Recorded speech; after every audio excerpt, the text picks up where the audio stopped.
Hello dear students, today we are going to discuss soil pollution. Soil pollution is nothing but contamination of soil due to different factors. Those factors may be man-made or they may be natural factors. Students, before starting with the main concept, let us discuss some questions which are based on the concept of soil erosion. Soil pollution हे soil इरोजनशी related एक concept आहे आणि तुमच्या टेक्स्टबुकमध्ये ह्याच्यावरती question विचारले आहेत की soil erosion काय आहे and what are the factors which are affecting soil fertility. So let us discuss these questions first and then let's move towards the soil pollution. Students, soil erosion कशाला म्हणतो आपण की जेव्हा केव्हा काही नॅचरल ऑर मॅनमेड रिझन्समुळे सॉइलचा जो अप्पर पोर्शन आहे, अप्पर लेयर आहे, तो निघून जातो, मूव्ह होतो. फ्लड आले किंवा मोठं स्टॉर्म आलं, अशा काही रिझन्स असतात की ज्याच्यामुळे upper fertile layer of soil is removed आणि त्या प्रोसेसला म्हणायचं सॉइल इरोजन.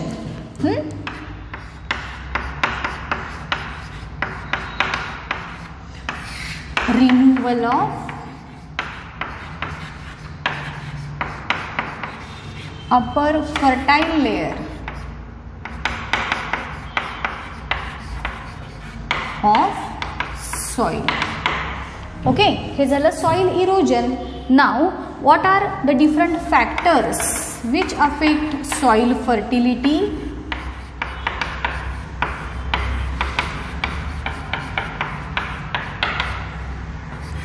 सॉइलच्या फर्टिलिटी वरती अफेक्ट करणारे फॅक्टर्स काय आहेत आपण बघूया. त्यातला फर्स्ट फॅक्टर जो आहे तो म्हणजे पोल्युशन आपल्याला सांगता येईल. सॉइलचं पोल्युशन झालं की अर्थातच त्याच्या फर्टिलिटीवरती अफेक्ट होतो. सॉइल इरोजन हा देखील एक फॅक्टर सांगू शकतो की आपण ज्याच्यामुळे सॉइलची फर्टिलिटी कमी होते. इरोजन होतं तेव्हा काय होतं, सगळा फर्टाईल लेअरच निघून जातो ना, so the soil becomes infertile. So त्यातलं पहिलं रिझन आपण काय सांगितलं, सॉइल इरोजन. त्यानंतर सॉइल पोल्युशन. हे दोन तर इम्पॉर्टंट रिझन्स असे झालेच. त्यानंतर थर्ड रिझन आपण सांगू शकतो over use of fertilisers and pesticides. बघा स्टुडंट्स, हे फर्टिलायझर्स पेस्टिसाइड्स हे केमिकल सबस्टन्सेस असतात आणि ॲग्रिकल्चरल सेक्टरमध्ये जेव्हा आपण या सबस्टन्सेसचा ओव्हर यूज करतो, एक्सेस यूज करतो, तर तेव्हा हळूहळू सॉइलची फर्टिलिटी ही कमी होऊ लागते. सॉइलमधून आपल्याला जेवढं एक्सपेक्टेड असतं तेवढं आउटपुट, तेवढं जास्त पीक आपल्याला मिळत नाही ओव्हर यूज किंवा excess use of fertilizers, chemical फर्टिलायझर्समुळे. आणि म्हणूनच बघा आपण म्हणतो की ऑर्गॅनिक फर्टिलायझर्स किंवा ऑर्गॅनिक जे फार्मिंग आपण म्हणतो तर ते जास्तीत जास्त फॉलो करणं हे गरज आहे आत्ता सध्या. कारण मेजॉरिटी जी सॉईल आहे ती सगळी ह्या एक्सेसिव्ह यूज ऑफ केमिकल फर्टिलायझर्समुळे हळूहळू उजाड, बॅरन ही होऊ लागलेली आहे. So the next is loss of nutrients.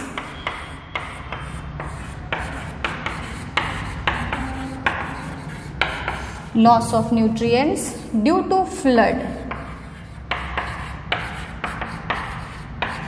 पूर आला, पुराच्या पाण्याबरोबर हे सगळे जे फर्टाईल लेअर आहे तो रिमूव्ह होईल की ज्याच्यामुळं सॉइलमध्ये असणारे जे न्यूट्रिएंट्स आहेत ते देखील सॉइलमधनं रिमूव्ह होतील. त्यामुळे देखील सॉइल ही त्याची फर्टिलिटी जी आहे ती कमी होऊ शकते. त्यानंतर नेक्स्ट रिझन आहे over use of soil for human activities. वेगवेगळ्या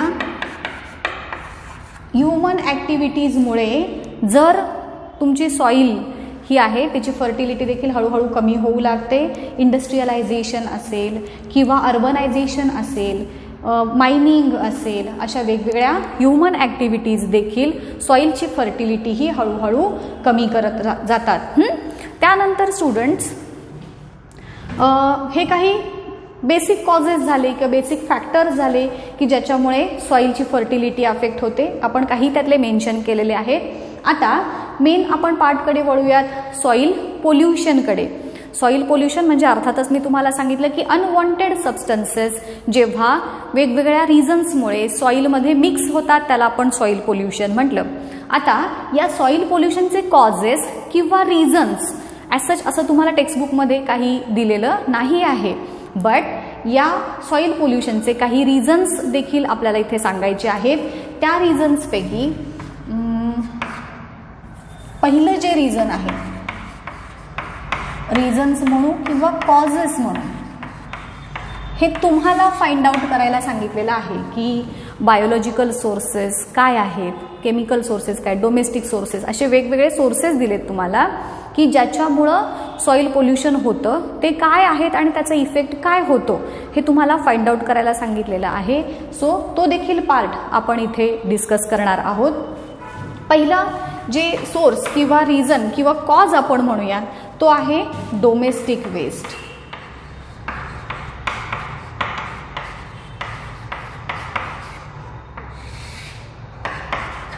डोमेस्टिक वेस्ट ज्याला आपण घरगुती कचरा म्हणूयात.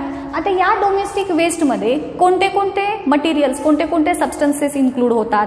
आपल्या घरातून जो बाहेर पडणारा कचरा, त्यात प्लास्टिक आला, कागद आला, ग्लास आला, त्यानंतर गार्डन वेस्ट आलं, तुमचं किचन वेस्ट आलं, हे सगळे जे मटेरियल किंवा सबस्टन्सेस आहेत ते येतात अंडर डोमेस्टिक वेस्ट. आता बघा, या डोमेस्टिक वेस्ट जर तुम्ही डायरेक्टली जमिनीमध्ये डंप केलं, पुरलं, टाकून दिलं असंच, तर त्याच्यामध्ये जे काही हार्मफुल सबस्टन्सेस किंवा नॉन डिग्रेडेबल सबस्टन्सेस जे आहेत त्यांच्यामुळं काय होऊ शकतं, सॉईल पोल्युशन होऊ शकतं. Isn't it? समजा तुम्ही त्याला जाळलं, जमिनीत नुसतं न टाकता तुम्ही त्याला जाळलं, तर प्लास्टिक सारखे सबस्टन्सेस प्रॉपर बर्न पण होणार नाहीत आणि डिग्रेड पण होणार नाहीत की ज्याच्यामुळं दोन्हीही वेजनं ते हार्मफुल असणार आहे. बरोबर? कचरा आहे आपला, किचन वेस्ट आहे किंवा गार्डन वेस्ट असेल, ते जर बाकीच्या सबस्टन्सेस बरोबर मिक्स झालं, ॲक्च्युली किचन वेस्ट किंवा गार्डन वेस्ट हे टोटली डिग्रेडेबल असतं, म्हणजे त्याचं डिकम्पोजिशन होऊ शकतं आणि त्याच्यापासून आपण चांगल्या पद्धतीचं खत मिळवू शकतो. बट आपण जनरली बरेच ठिकाणी हे वेस्ट सेग्रिगेट करत नाही. बघा, आपल्या इथे बरेच आता स्कीम सगळ्या सिटीजमध्ये मोस्टली चालू केलेली आहे की ड्राय वेस्ट आणि वेट वेस्ट, ओला आणि सुका कचरा आपण वेगवेगळा कलेक्ट करायचा आणि टाकताना पण ओला कचरा वेगळीकडे, सुका कचरा वेगळीकडे टाकतो. सो त्याच्यामुळं काय होतं बघा स्टुडंट्स, जो वेट वेस्ट आहे तो जर तुम्ही सेग्रिगेट केला, इव्हन तो न टाकता तुमच्या घरात जर जागा असेल तर तिथे देखील तुम्ही त्याचं डिकम्पोजिशन करून चांगल्या प्रकारचं खत मिळवू शकता की जे तुम्ही गार्डनमध्ये यूज कराल. आणि जो ड्राय वेस्ट आहे, जसे की प्लास्टिक, ग्लास असेल, बाकीचे थर्माकोल सारखे जे मटेरियल्स आहेत, ते पण आपण नंतर सेग्रिगेट करून त्याच्यापासून जे जे सबस्टन्स आपण रियूज करू शकतो ते रियूज करायचे आणि बाकीच्यांचं तुम्ही डिग्रेडेशन करू शकता. सो त्या पद्धतीनं जर तुम्ही प्रोसेसिंग केलं तर डोमेस्टिक वेस्ट हे कमीत कमी हार्मफुल ठरू शकतं. बट आपण त्या पद्धतीनं सेग्रिगेशन बरेच ठिकाणी नाही केलं जात की ज्याच्यामुळे सॉईल पोल्युशन होतं. आलं लक्षात? त्यानंतर दुसरा जो प्रकार आहे तो आहे बायोलॉजिकल वेस्ट.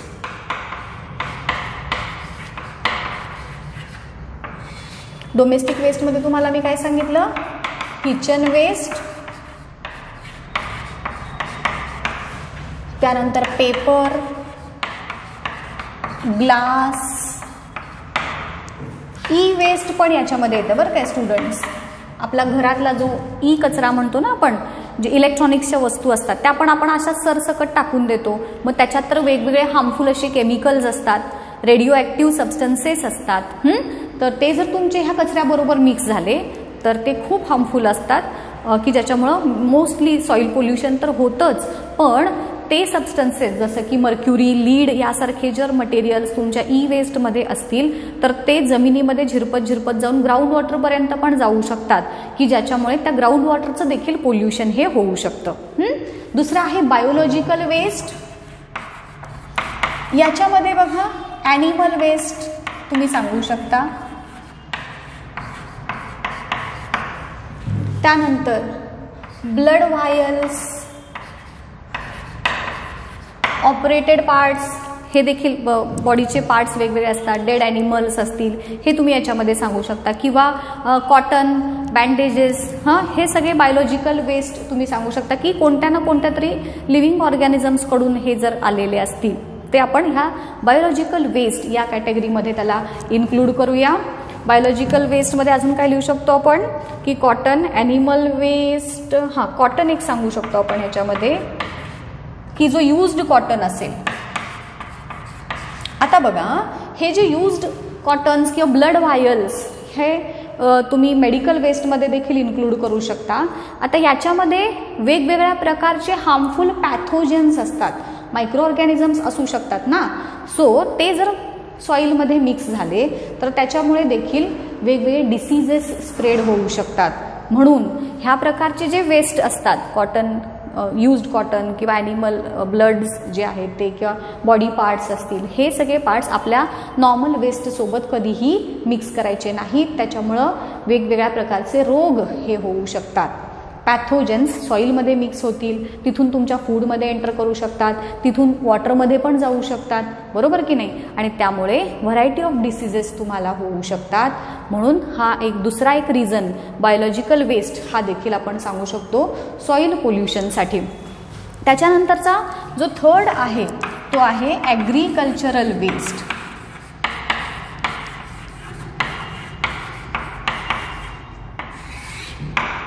ॲग्रिकल्चरल वेस्ट अर्थातच त्याच्यामध्ये fertilisers,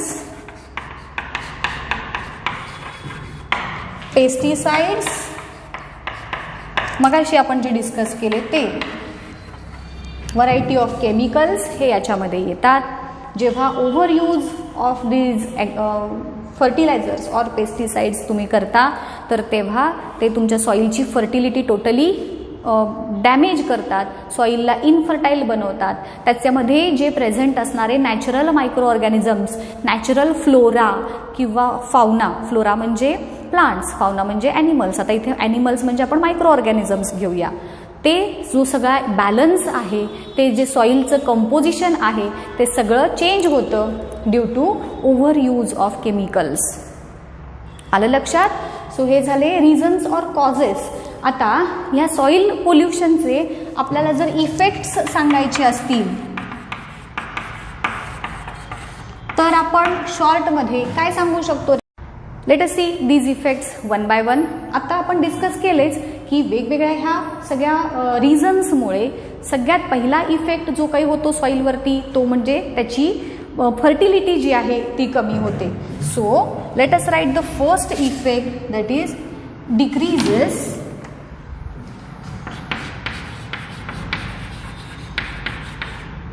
fertility of soil. Okay, हा पहिला इफेक्ट आपण सांगू शकतो. आता फर्टिलिटी ऑफ सॉईल डिक्रीज होण्यामागचं कारण कळालं ना तुम्हाला की हे केमिकल्स, हे जे वेस्ट सगळ्या प्रकारचे जेव्हा सॉईलमध्ये अक्युम्युलेट होतात तर त्यांच्यामुळे सॉईलची फर्टिलिटी हळूहळू कमी होऊ लागते, ती बॅरन होते, उजाड होते. त्याच्यामध्ये कोणत्याही प्रकारची पिकं नंतर येणं हे बंद होतं, थांबतं. हा पहिला इफेक्ट झाला. त्यानंतर स्टुडंट्स, जसं की मी तुम्हाला सांगितलं, हे ई वेस्ट सारखे जर वेस्ट सबस्टन्सेस किंवा इंडस्ट्रियल सेक्टरमधून येणारं जर वेस्ट तुमच्या सॉईलमध्ये मिक्स झालं, किंवा हे जे केमिकल्स आहेत वेगवेगळे ॲग्रिकल्चरल सेक्टरमध्ये यूज केले जाणारे, तर हे केमिकल्स जर सॉईलमध्ये ॲक्युम्युलेट झाले तर त्याच्यामध्ये जर काही रेडिओ ॲक्टिव्ह सबस्टन्सेस जर प्रेझेंट असतील तर ते रेडिओ ॲक्टिव्ह सबस्टन्सेस मी तुम्हाला याच्या आधी सांगितलेलं आहे की जे खूप हायली रिॲक्टिव्ह म्हणूयात आपण, की हेच radio active substances highly reactive असे सबस्टन्सेस असतात, हेवी मेटल्स ज्याला आपण म्हणतो. आणि त्यांची टॉक्झिसिटी ही प्रत्येक फूड चेनच्या प्रत्येक स्टेजमध्ये इन्क्रीज होत जाते. म्हणजेच सपोज हे जर सबस्टन्सेस सॉईलमध्ये मिक्स झाले तर त्यांचे जी काही तिथे टॉक्झिक इफेक्ट्स होणार आहेत त्याच्यापेक्षा जास्त हार्मफुल असे इफेक्ट्स त्यांच्यावरती होतील की जे ही सॉईल कन्झ्युम करतील. म्हणजे बर्ड्स असतील, त्याच्यामध्ये असणारे किडे जे खाणारे ॲनिमल्स असतील ते. त्या बर्ड्सवरती फीड होणारे जे पुढचे ॲनिमल्स असतील त्यांच्यावरती त्याचे हार्मफुल इफेक्ट्स अजून जास्त होतात. अशा प्रकारे ह्या सबस्टन्सेसची टॉक्झिसिटी वाढत जाते. सो रेडिओ ॲक्टिव्ह सबस्टन्सेस याच्यामध्ये मिक्स होऊ शकतात.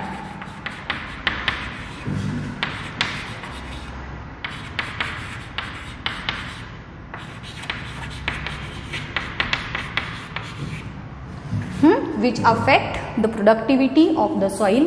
आता ह्या सॉईल पोल्युशनमुळे जसं मी तुम्हाला मगाशी सांगितलं, जर ह्या सॉईलमध्ये असणारे केमिकल्स पर्कोलेट होत जात म्हणजे झिरपत जातात ना सॉईलमधून खाली, ते जर वॉटरच्या बॉडीमध्ये मिक्स झाले, ग्राउंड वॉटरमध्ये मिक्स झाले, तर त्याच्यामुळे ग्राउंड वॉटरचं पोल्युशन होणार.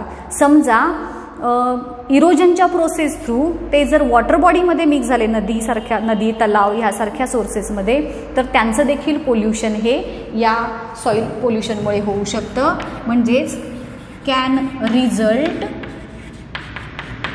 In water pollution also.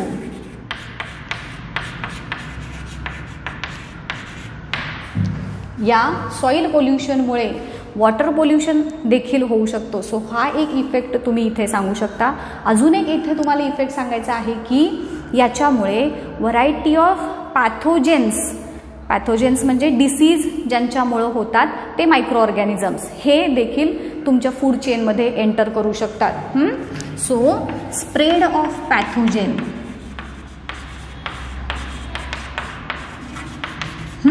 Human waste, animal waste जे असतात ते जर असेच तुम्ही उघड्यावरती जेव्हा एक्सक्रीटा विसर्जन करता, आपले जे वेस्ट मटेरियल आहेत ते जे आपण उघड्यावरती रिलीज करतो, तर त्याच्यामुळे हे जे हार्मफुल पॅथोजेन्स असतात ते त्या सॉईलमध्ये मिक्स होतात आणि ते pathogens may be food chain through तुमच्या बॉडीमध्ये एंटर करून तुम्हाला ते हार्मफुल ठरू शकतात.